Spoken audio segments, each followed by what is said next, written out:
اور ابو سفیان نے کہا کہ ہم مسلمانوں کو مکہ میں ہرگز داخل نہ ہونے دیں گے۔ حضور صلی اللہ تعالیٰ علیہ وسلم کو بھی مکہ کے قریش کے ارادوں کا اندازہ ہو گیا۔ آپ صلی اللہ تعالیٰ علیہ وسلم نے حضرت عثمان کو سفیر بنا کر قریش کے پاس بھیجا، لیکن قریش نے انہیں نظر بند کر لیا۔ جب حضرت عثمان رضی اللہ تعالیٰ عنہ کئی روز تک واپس نہ آئے تو یہ مشورہ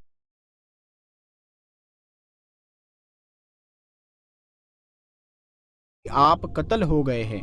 اس پر آپ صلی اللہ تعالیٰ علیہ وسلم نے ایک درخت کے نیچے بیٹھ کر مسلمانوں سے یہ وعدہ لیا کہ جب تک عثمان کے خون کا بدلہ نہ لے لیں گے واپس نہیں جائیں گے۔ صحابہ نے بڑے جوش و خروش کے ساتھ بیعت کی۔ اسے بیعت رضوان کہا جاتا ہے۔ اس بیعت میں شیر خدا حضرت علی بھی شریک تھے۔ بیعت کے بعد حضرت عثمان واپس آ گئے اور معلوم ہوا کہ ان کی شہادت کی خبر غلط تھی۔ اس کے بعد مکہ کے قریش اور مسلمانوں میں صلح کی بات چیت ہوئی اور دونوں فریق صلح کرنے پر آمادہ ہو گئے۔ حضور صلی اللہ تعالیٰ علیہ وسلم نے حضرت علی رضی اللہ تعالیٰ عنہ کو صلح کا ایگریمنٹ لکھنے کا حکم فرمایا، تو حضرت علی رضی اللہ تعالیٰ عنہ نے حسب دستور پیارے نبی صلی اللہ تعالیٰ علیہ وسلم کے نام سے شروعات کی۔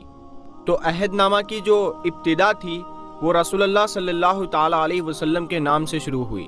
مشرکین مکہ نے لفظ رسول اللہ صلی اللہ تعالیٰ علیہ وسلم پر اعتراض کیا کہ ہم آپ صلی اللہ تعالیٰ علیہ وسلم کو رسول اللہ نہیں مانتے، ہمیں آپ صلی اللہ تعالیٰ علیہ وسلم کا رسول اللہ ہونا تسلیم ہوتا تو پھر جھگڑا ہی کیا تھا۔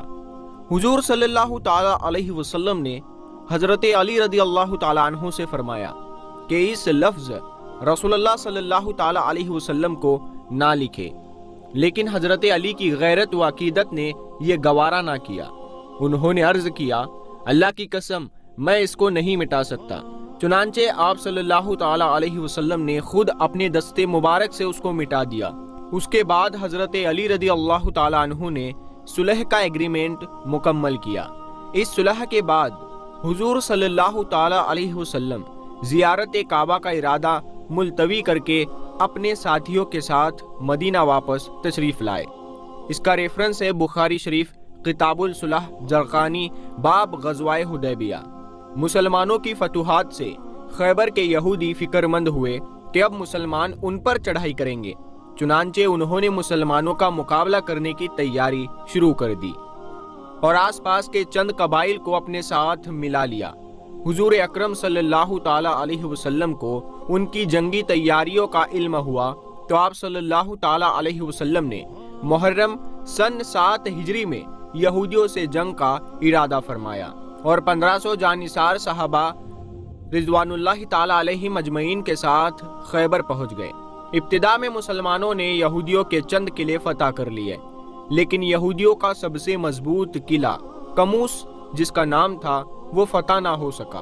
پہلے حضور صلی اللہ تعالیٰ علیہ وسلم نے حضرت ابو بکر صدیق رضی اللہ تعالیٰ عنہ اور ان کے بعد حضرت عمر فاروق رضی اللہ تعالیٰ عنہ کو اس قلعے کی تسخیر پر مامور فرمایا، لیکن کامیابی نہیں ملی۔ آخر ایک روز رسول اللہ صلی اللہ تعالیٰ علیہ وسلم نے فرمایا، کل میں اس شخص کے ہاتھ میں علم دوں گا جو اللہ اور اس کے رسول صلی اللہ تعالیٰ علیہ وسلم سے محبت رکھتا ہے، اور اللہ اور اس کے رسول صلی اللہ تعالیٰ علیہ وسلم اس سے محبت رکھتے ہیں۔ وہ پیچھے نہ ہٹے گا اور حق تعالیٰ اس کے ہاتھ پر اس مہم کو سر فرمائے گا اور خیبر کی فتح اسی کے مقدر میں ہے۔